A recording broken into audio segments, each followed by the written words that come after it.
and welcome back to our channel. Today I decided that I would do a sit down video. I feel like it's been ages since I've actually sat down with the camera and talked, so I thought I would do one for you guys, and I thought it'd be fun to do 10 things that you don't know about me or didn't know about me already. And it was kind of hard to come up with 10 things, honestly, because I feel like we are pretty much open books and we vlog a lot of stuff and we tell you guys a lot of stuff throughout all of these videos, but I definitely wanted to sit down and tell you some things that you don't already know. Okay, so the first thing I wanted to share is a lot of you guys know that myself and Caleb both did French immersion in school growing up. And so I started when I was actually in grade 1. And the reason why I started French immersion is actually kind of funny. So I did kindergarten in English, just like the community school down the road. And I had this massive crush on this little boy who was in my class. Mind you, we're 5 at this point. So he spoke a different language, and for some reason I thought he spoke French. He didn't. He spoke Russian. But I went home and I begged my parents to put me into French school so that I could impress him, and sure enough, never saw him since, and he didn't even speak French, so there you go. So I actually grew up in a pretty sketchy neighborhood. We lived in that part of town and my childhood was fine, nothing horrible ever happened, but I did have a few run-ins with some interesting characters, and some weird stuff has happened in my time, being home alone and having a woman knocking on my door in the middle of the night yelling that someone was coming to kill her, and I think I was 12, and it was terrifying. But there's a few different events like that. Let me know in the comments below if you'd like me to tell those stories sometime in a vlog, because I definitely will.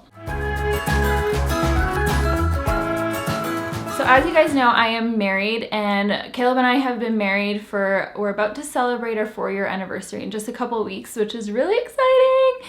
But before I was married, my maiden name was extremely long, so long. It was a hyphenated name, and both names were really long. That name was so difficult growing up with because it never fit on any papers. Even when I became an adult, it didn't fit on my credit card. It would just cut off part way of my name. I could never fill out a sheet because the line would always be too short. It was so frustrating. But as soon as I got married and changed my name, I just have one last name now, and it is a little bit easier. Sometimes I do miss that old hyphenated name. You might have seen it throughout some of the vlogs, I'm not exactly sure, but I don't think we've actually talked about it. But I have 2 tattoos. I have one on my ribs and it says, "Wake your dreams." I actually got this when I was 17 years old, with permission from my parents, of course. And this was a time in my life where I was really struggling with depression and anxiety, and I wanted this saying tattooed on me where I could be reminded that every day I can wake up and I can realize my dreams and I can push forward. And it was something that meant a lot to me, and it still means a lot to me, and I'm really glad I have it. My second tattoo is on my foot, and this one my sister and I both got done together. It was a sister tattoo, and again, it means a lot to me. And it's kind of funny, and when I explain it to people, they kind of give me a weird look, but it means a lot to us.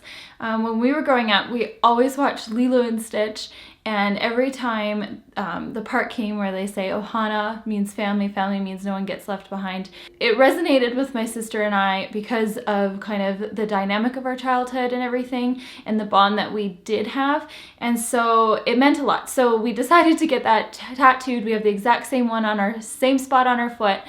Says Ohana with a flower, and I love it. I do need to get it touched up though. I was supposed to get it touched up a few years ago now, and I just keep forgetting, so I need to do that mental checklist.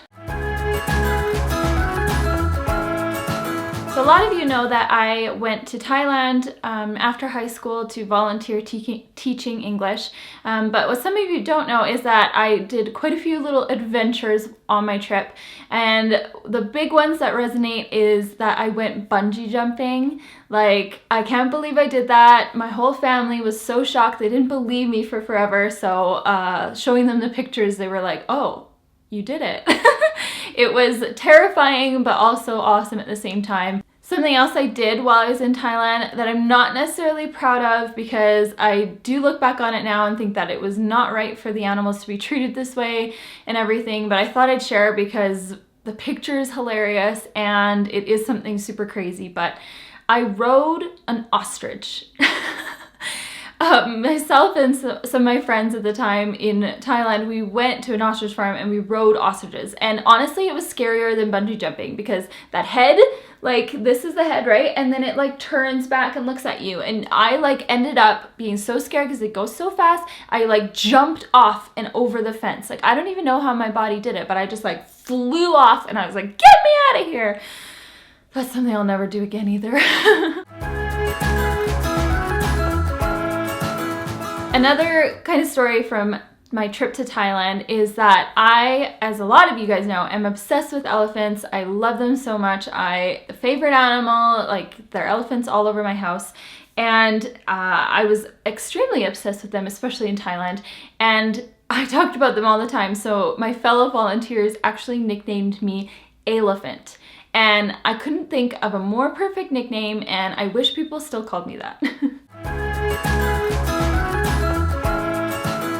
Part of the bungee jumping adventures kind of, I think, had to do with the fact that my grandpa was a skydiving instructor when my dad was growing up. And this means he went skydiving like a bajillion times. Like, I don't even know a number. He went so often, and my dad got the chance to go. Unfortunately, my grandpa did pass away when my dad was a teenager, so I've never had the chance to meet him or anything, but I think skydiving has to be on my bucket list just to kind of like continue the family tradition, so to speak, although I am absolutely terrified. So I've had quite a few jobs throughout my kind of lifetime, but my very first real job that I actually had like a paycheck and, you know, that was more legitimate, I worked as a dishwasher at a breakfast restaurant called Humpty's. It's like Denny's or IHOP. It was the worst. It's funny looking back because it's like I paid my dues or something, but it was so gross. There was like dealing with all the nasty like leftover food and dishes and stuff. But the worst part about it was that I also did some food prep, and I still like think about this every time I see an English muffin, but I used to have to stand there at this counter and there would be tons of English muffins and I had to butter them, but I couldn't get the butter in the holes. I wasn't allowed to get butter in the holes. I had to spread it across, but make sure I got it out of the holes, and you know, and like, English muffins are all holes. I remember going home after work and being so frustrated from trying to avoid the holes when all there is holes. But yeah, that was my very first real job. Something really crazy that some people don't even believe me about, but there was like tons of witnesses for. But there's this event that happens where we live. It's called the Calgary Stampede, and it's like this outdoor like spectacle show and rides, and it's kind of like a fair, but like to the next level. We get tons of performers come, and like, it's a pretty big deal. There's people come from everywhere. But one year I went, and this was before Caleb and I were together. I was just like 18 or 19 or something. And there was like a show, and it was a hypnotist. And so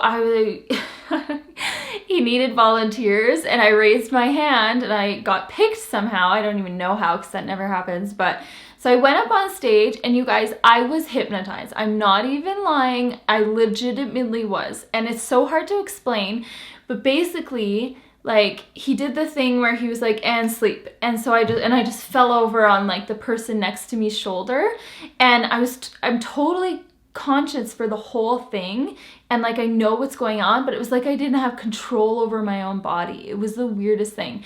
And then what happened, what he did with me, because basically it's like an embarrassment for everybody. And what he did to me is he made, you guys, he made me stand up on stage with hundreds of people watching, and I sang Shania Twain. I sang Shania Twain up on stage in front of tons of people. And not just Shania Twain, I sang Let's Go Girls. Yes, I sang I feel like a woman, and it was so embarrassing, and I don't even know how this all worked, but I'm not getting hypnotized again because it's basically just a reason to embarrass us. But it was crazy, you guys. It was so crazy. So the last thing is kind of like my aspirations or my dream for us as a family. And you might know this, like I think we've talked about it in a live stream before, but basically my ultimate dream isn't like super complicated or far-fetched, I don't think, but if I could pick the perfect life for myself, it would be obviously to be a mom, and that would be 3 to 4 kids, and to have that family, and then to obviously still be married to Caleb. I still like him and all. And then for us to work together and do our YouTube channel, and then also to both work together being videographers and photographers. That is something that we both have such a huge passion for, and I really would give anything to, you know, see that into fruition and have that be like our jobs, because it would just be amazing. But then on top of that, I would love if we found ourselves living somewhere else, living somewhere warm or maybe tropical, I don't really know, but it doesn't necessarily have to be forever. But I would love to spend like some time, a couple years, just like out abroad doing something different with my family and exploring. I think that stems from all of the heartaches that we have had, and just really wanting to be able to experience life to its fullest when we do finally reach that like dream of being parents. So like I said, it's not the most unrealistic goal or anything, but that is my like dream life, and I would be super excited if that ever happened. So yeah, that is everything I have for you guys today. Let me know in the comments below which one surprised you the most. Did you already like know any of these? Is there anything you can relate to that you have in your life as well? If you ever been hypnotized or rode an ostrich? I realize I sound kind of insane, but I thought I would bring up some things that I don't think you guys knew about me, and that way we can get to know each other on another level, you know? So give this video a big thumbs up if you liked it. Please subscribe if you are new. Hit that subscribe button. We love to have you along our journey. Thank you guys so much for watching, and we will see you in our next video. Bye!